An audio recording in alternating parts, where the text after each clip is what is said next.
Welcome to Improv for the podcast. On this week's episode, we're going to be talking about Viola Spolin, the mother of improv.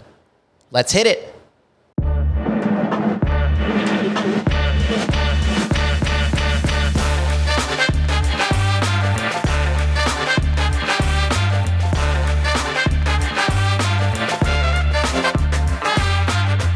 Welcome to Improv for the podcast. I'm your host, Michael E. Evans, and on tonight's episode, we're going to step into the biography corner, and we're going to be talking about Viola Spolin, who many would say is the mother of improv, almost kind of the founder of modern American improv as we know it. And this episode by no means is going to be a thorough deep dive into her life and all its ins and outs, but just a quick introduction to who she was, kind of where improv started, how it started in education, some of the books that she developed, some brief quotes on her philosophy in work, and then just a few examples of my own experience with improv in education, which is something I have a background in.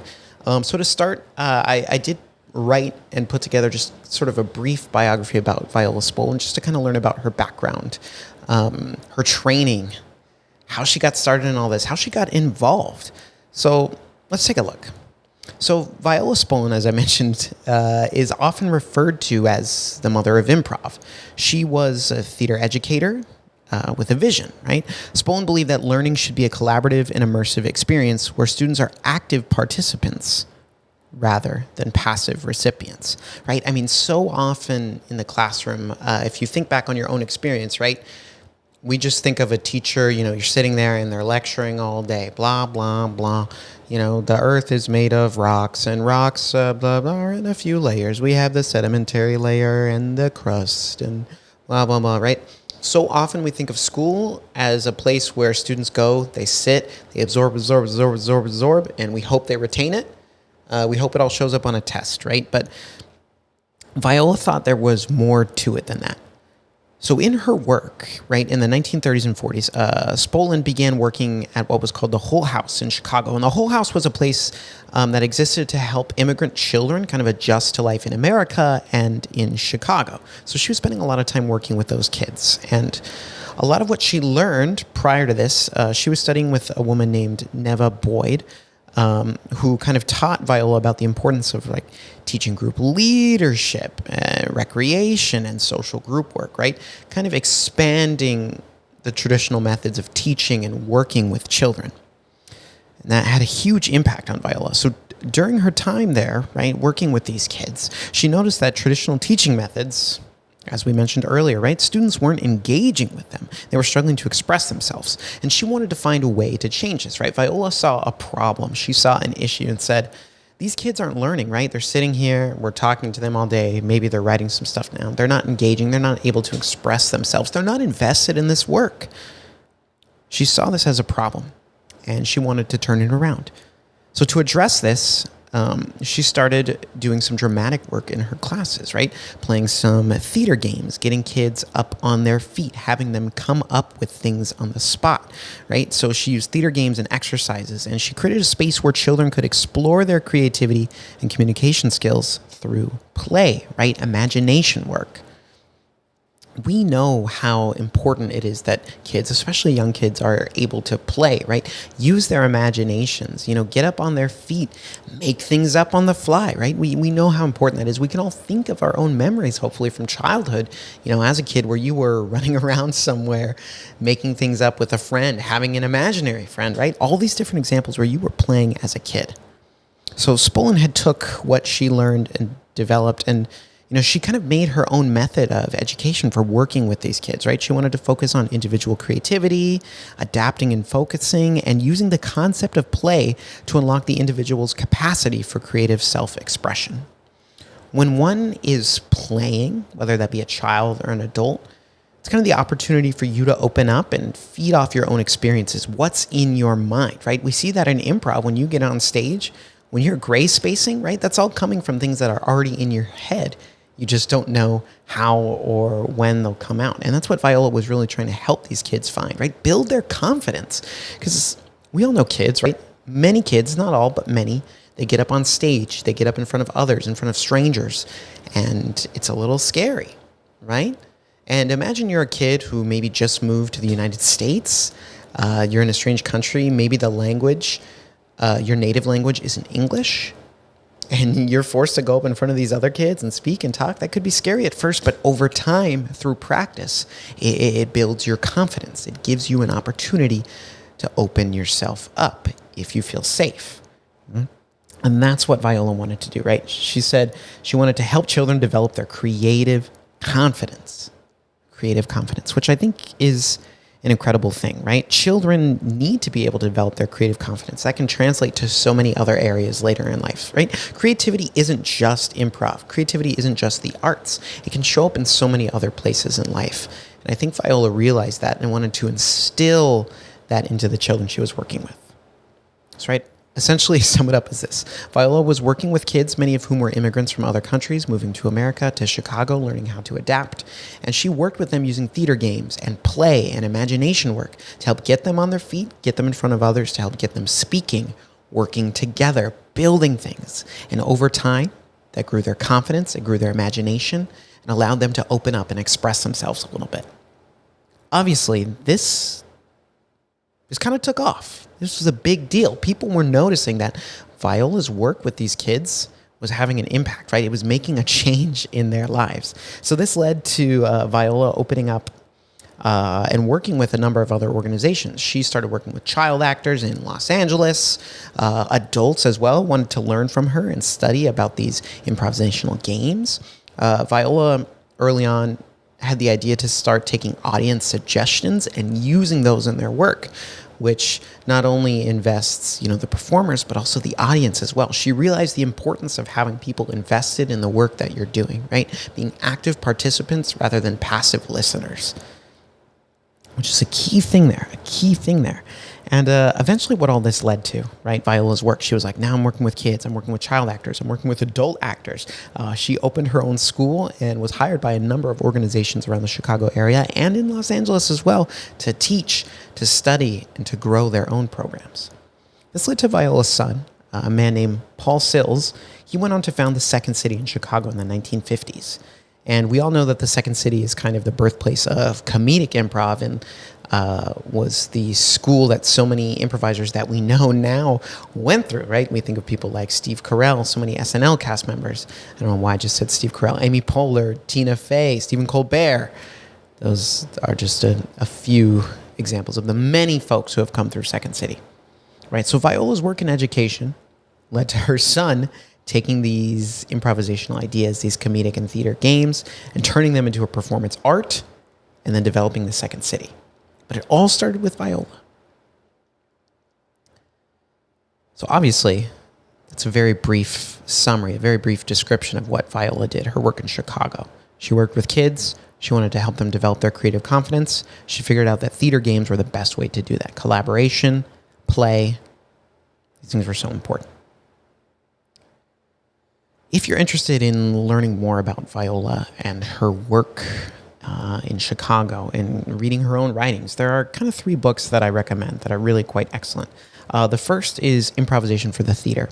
It's a book that Viola Spolin wrote that's been kind of redone and edited a couple of times, I think most recently in 1994, with her son contributing to some of the work as well, Paul Sills, laying out her philosophy for the rules of improv and a number of games there, right? This is kind of the foundation of modern improv as we know it. The next book I would recommend is Theater Games for the Classroom, which is an early book that Viola Spolin wrote, which is based off her work at the Hull House, right? Detailing just a ton of games in there, pages and pages of games, exercises, talking about the purpose of these games. It's really quite a beautiful book. This woman cared so much about kids and helping them adjust and grow into healthy, educated, passionate, driven adults. And you can really see that in her work in this game, Theater Games for the Classroom. And the last book that I would recommend, that I've recommended before on this podcast, is, of course, Improv Nation, which talks about the history of improvisation as an American art form. And, of course, that all starts with Viola Spolin. So I want to talk about Viola's philosophy a little bit. So I have 3 quotes from various books that she's written that I wanted to kind of throw out there analyze, break down. So here's the first quote. Everyone can act. Everyone can improvise. Anyone who wishes to can play in the theater and learn to become stage worthy. We learn through experience and experiencing, and no one teaches anyone anything.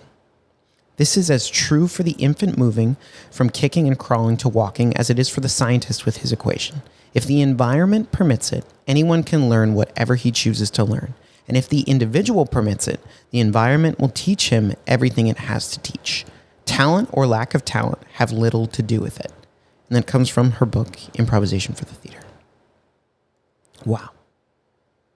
So Viola had this innate belief that essentially, boiled down to it, given the right environment, anyone is able to learn and do anything, right? Given the right environment. And in her work, Viola realized the importance as an educator of establishing the kind of environment where kids could succeed at these things. It's so important in your work in education and even not in education, if you're a boss, a manager, or a leader, to develop an environment where those around you can work and have confidence, they feel safe, and to succeed, right? Here at IFTP, all of our teachers here, that's their goal each and every time you step into class, is that they want to make sure the environment you're stepping into is one that is welcoming and empowering to those that are in there, because they know if given the right environment, you can do this. You can improvise. I love, love, love that quote, right? There is no talent or lack of it. It's all about the environment and your openness to doing the thing. Here's another quote from Viola. The theater workshop can become a place where teachers and students meet as fellow players, involved with one another, ready to connect, to communicate, to experience, to respond, and to experiment and discover. So jumping into improvisational exercises, theater games, right? Whether you're in an IFTP class with a teacher or in an IFTP show, right? When you jump up and do an improv scene with that other person, no matter what your status is in life, economic, job, age, none of those things matter, right? You're stepping into the scene as equals. You are scene partners, 50-50. The scene lives and dies based off what the two of you contribute, what you give and take to one another, how you support one another, right? Getting up there is an equalizer, right? If your teacher in IFTP class jumps into a scene with you, right? You are at the same level. You are both improvisers at that point. No one person is above the other. In the scene, you may have status, but at its core, you're just both improvisers. Right? And that's a very humbling and powerful experience, right? Think about a child who has the opportunity to do improv with an adult, right? With their teacher, right? A child and another child, right? Whatever the combination of folks are who are getting up and doing improv, performing and playing these games, right? It equalizes them. It puts them on an even playing field. And that's not always true of things in life, but improv gives you that opportunity, right? These theater games gave you that opportunity. Right? And in those moments, right, you're focusing on connecting, communicating, experimenting, responding, and discovering. Right? You're doing those things together as a team or as a group, depending on the size of the scene. Right? The playing field is even. You're all working together, and you're all equal in your responsibility and roles within that scene. All right, one more quote from Viola Spolin that I want to talk about. Play touches and stimulates vitality, awakening the whole person, mind, body, intelligence, and creativity, spontaneity, and intuition. So something that's come up a number of times on this podcast that I fundamentally believe, like to my core, and I don't want to speak for Viola, but based off this quote and what I know of her work and what I've read of her work, the idea of play is such an important and invaluable thing. As kids, play is such a big part of your life, whether that's literally playing on a playground or going through your imagination, coming up with scenarios, right? Playing with one another, collaborating and building things together. That sense of play that you have, as we grow older, by the way the world is, just kind of fades away. You don't have the opportunity to play anymore. You lose that sense of wonder, exploration, the feeling that the possibilities are infinite and endless. That disappears, that goes away. But through improv, through these exercises, through theater, right? Getting up on stage with nothing but your mind and a scene partner can almost harken back to that sense of play you once had as a kid, right? This imagination, diving into worlds and creating characters that never existed, will only exist in that moment and never exist again, right? That sense of play as adults is so important. It keeps you young. It keeps your mind working. It keeps your sanity. I believe that play is so important, and I know that those of us who are here, right, students of IFTP, realize that, right? We come every week because we're going, gosh, I wish I could play. I wish I had the opportunity to get up, play, collaborate, and work with others. And that's something you can do here at IFTP. That's something you can do through improv, right? I think Viola was spot on with that one.